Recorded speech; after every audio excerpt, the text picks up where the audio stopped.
이번 이야기 2CH 공포 실화 S 백화점.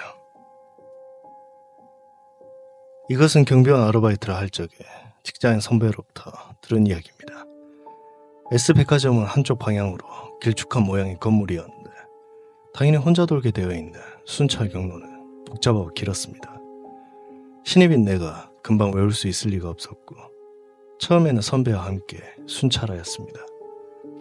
보통 신입이 오면 선배와 순찰하여 엘리베이터의 위치와 진원 확인 장소, 셔터박스의 위치 등 그 경로를 주의 깊게 확인하고 그 후에는 혼자 돌게 됩니다. 같이 순찰을 하면서 선배에게 들은 문제의 층은 여성 의류 매장이었습니다. 선배와 둘이서 돌고 있었는데 건물의 중간 정도의 비상계단 부근의 방어 셔터 앞에서 조용히 위를 가리키며 말했습니다. 이 경보기는 죽어있어. 그런 말을 들어도 그때 나에게는 고장인 건가 정도일 뿐 그다지 신경 쓰이진 않았습니다. 경보의 종류는 몇 가지 있는데 연기를 감지하는 화재 경보기와 침입을 막는 적외선 경보기가 그 백화점에 주로 설치되어 있었습니다. 적외선은 천장에 붙은 방구형으로 조금 신경 써서 보면 지금도 주변 백화점에서 흔히 볼 수 있을 겁니다. 그래도 도어 경보기는 살아있는 거죠? 라고 내가 묻자. 당연하지. 라고 선배는 대답했습니다. 비상계단 부근에는 대개 화장실이 있습니다. 경비 순찰 시에는 수상한 사람이 가장 숨어들기 쉬운 장소이므로 물론 안쪽까지 확인합니다. 여성 의류 매장답게 여자 화장실밖에 없었고 칸 안쪽에 인적이 있는지 확인합니다. 우리는 도구함을 포함하여 형식적으로 확인하고 그 자리를 떠났습니다. 나는 그때 선배의 안색이 나빠졌다는 걸 깨닫지 못했습니다. 대기실에 돌아온 것은 심야 3시가 조금 지난 무렵이었습니다. 인수를 위한 순회가 늦어져서 다른 모두는 수면실에 가버린 듯 선배와 나 2명밖에 남아있지 않았습니다. 선배는 의자에 앉자마자 나에게 뭔가 이야기하기 시작했습니다. 아까 그 경보기 왜 꺼놨다고 생각해? 일단 고장난 것은 아니야. 나는 이 사람은 도대체 뭘 말하고 싶은 거지? 라고 생각하면서 적당히 글쎄요 라고만 대답하고 선배가 이야기하도록 재촉했습니다. 사실 말하자면 말이야, 나 거기 여자 화장실 그렇게 꼼꼼히 둘러본 거 처음이었어. 거기 화장실에 도구함 대걸레를 세척하고 깊고 커다란 물 양동이 있잖아. 저기에 예전에 태아가 버려져 있었어. 사건은 이러했습니다. 어떻게 된 영문인지 어느 젊은 여성이 기분이 조금 안 좋아서 화장실에 들어가 소변을 봤다고 합니다. 그런데 변기에는 겨우 사람의 모습을 한 갓 태어난 태아가 있었다고 합니다. 그 여자는 자신이 임신하고 있었던 것을 전혀 깨닫지 못하고 있었고. 요즘 생리가 늦네. 작업할 때 쓰는 신나 때문일까? 뭐 이것도 나름 편하고 좋네. 정도밖에 생각하지 않았기 때문에 그것을 발견했을 때는 어찌하면 좋을지 몰랐다고 합니다. 그 아기라고 해도 되는 것인지 모를 정도의 미숙아는 이미 검붉게 변사해 있었습니다.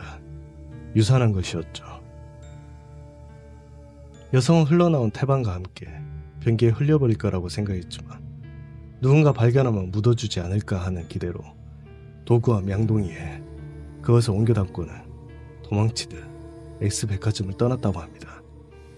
그리고 곧바로 그것은 발견되었습니다. 첫 발견자는 청소업체 아줌마였습니다.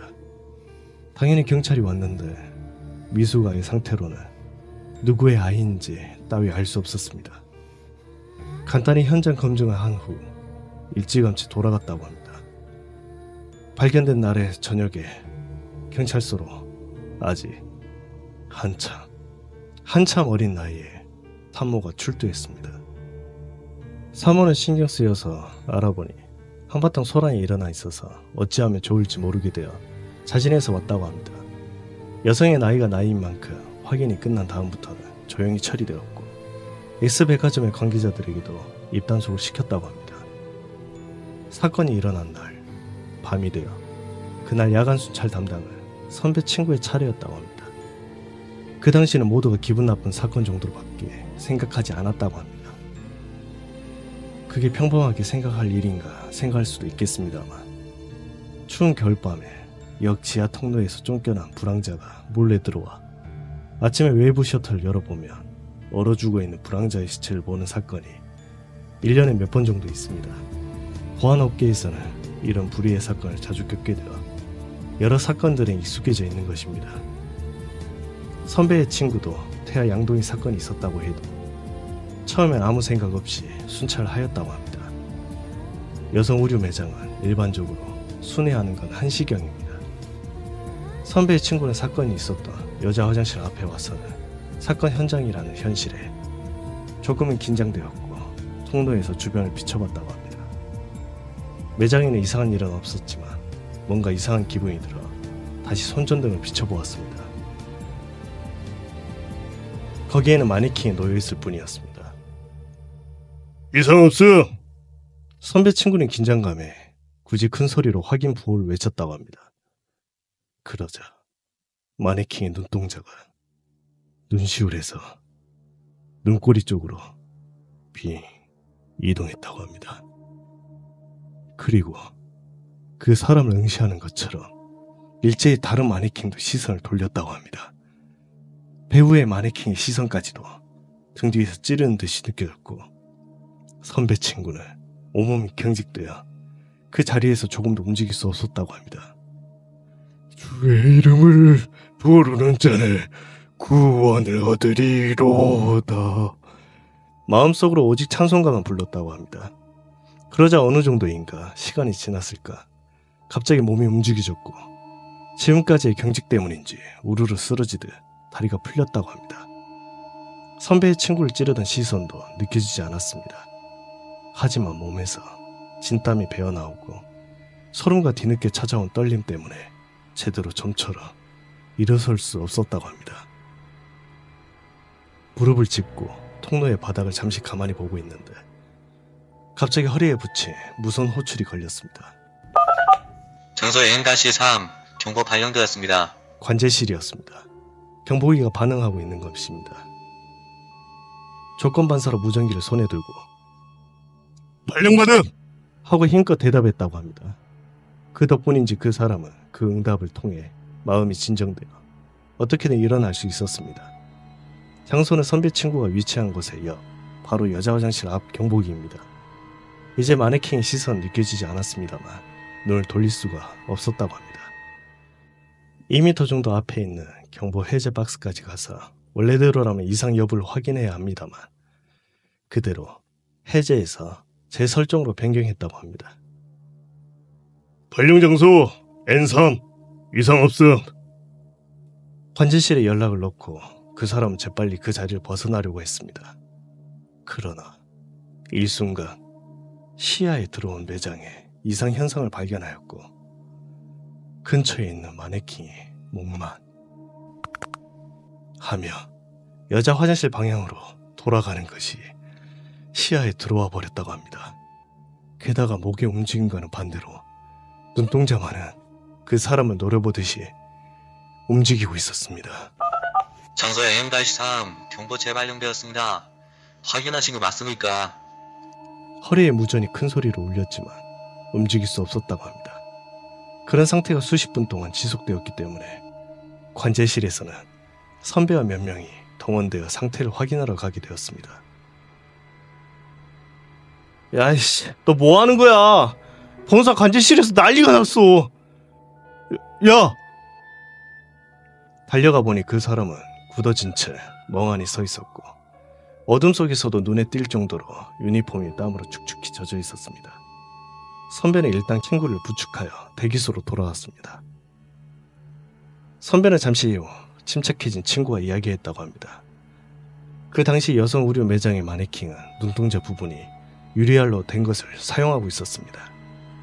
보통은 브러쉬로 그려져 있는데 임대 요금도 동일한 데다가 더 호화로워 보였기 때문에 매장의 모든 마네킹들이 유리알로 되어 있었습니다. 그 유리의 눈동자는 빛을 비추며 시선을 돌린 것처럼 보이기 때문에 그걸 잘못 본 거라고 친구를 위로했다고 합니다. 경보 발령에 문제가 있던 경보기는 세트를 해도 10분 정도 후에 재발령 경보가 울려 고장이 난 것으로 되었습니다. 나중에 교체할 때까지 해제 상태로 그날의 업무는 종료했습니다. 선배의 친구는 며칠 휴가를 내어 마음을 진정시키고 업무 복귀 후 원활한 업무를 위해 그리고 같이 일하는 직장 동료들의 짐이 되기 싫어 다시 그 여성 의료층에 야간 순찰에 도전했다고 합니다. 쉬는 동안 다른 사람들이 순회하며 특별히 괴 현상은 일어나지 않았다고 합니다. 경보기는 지금까지 몇 번이나 신품으로 교체했는데 한밤중이 되며 잘못대로 발령이 거듭되는 것은 원인 불명이 그대로였고 그리고 센서를 죽여놓은 것입니다. 선배의 친구와 여성 의료층을 순회한 것은 전과 같은 1시경이었습니다. 마음을 진정시키고 이상이 있는지 확인했다고 합니다. 이번에는 마네킹들은 움직이지 않았습니다. 그 사람은 역시 기분 탓이었겠지 하고 생각하며 여자 화장실에 들어갔습니다. 거기에도 특별한 이상은 없었기 때문에 바깥으로 나가려고 했을 때 그것이 시야의 구석에 보였다고 합니다. 여자 화장실에는 벽 한쪽 면에 화장 거울이 있고 그중 하나가 도구함의 문을 비추고 있었습니다. 그 문에 틈새가 서서히 열리고 있었습니다. 선배 친구는 옆을 향한 얼굴을 거울 쪽으로 돌릴 수가 없었고 한쪽 눈으로만 거울을 바라봤다고 합니다. 완전히 문이 열린 도구함은 붉고 큰 양동이를 거울 앞에 드러내고 있었습니다. 그 안에는 녹아내린 듯한 팔을 양동이의 가장자리에 짚고 머리로 보이는 것이 서서히 일어서는 것이 보였다고 합니다. 그 사람은 굉장한 기세로 선배가 있는 대기실에 뛰어들어왔습니다. 그 다음에 순회를 중단하고 돌아왔다고 합니다. 선배와 다른 사람들도 기분이 이상했기 때문에 거기에 있는 모든 사람들이 그 사람의 남은 순회를 대신했다고 합니다. 선배의 친구는 다음날 일을 그만두었습니다. 그 사건 때문인지 마네킹의 눈동자는 유리알 위에 다시 채색하거나 또는 마네킹 자체를 배치하지 않았습니다. 그때까지 잠그지 않았다 도구함에 열쇠가 걸리게 되고 경보기는 죽여놓게 되었습니다. 나는 가만히 선배의 이야기를 듣고는 그래서 이제는 아무 일도 없죠? 괜찮죠? 라고 묻자 그제서야 선배의 안색이 새파랗게 변해 있는 것을 깨달았습니다. 아니, 그건 모르는 일이야. 내가 말했었지? 그 이후 날 포함해서 모두 야간 순회할 때 그 여자 화장실을 제대로 확인하는 놈 따위 없었으니까. 하지마! 오늘은 아무것도 없었어요. 내가 그렇게 말하자 선배는 조용하게 그런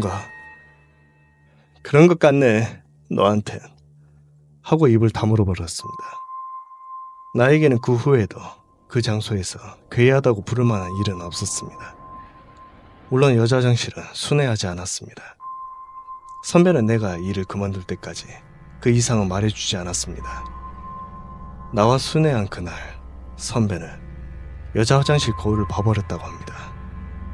거기에는 무수한 아기의 손자국이 있었고 그것이 점점 거울에 비친 선배 쪽으로 이동하는 것을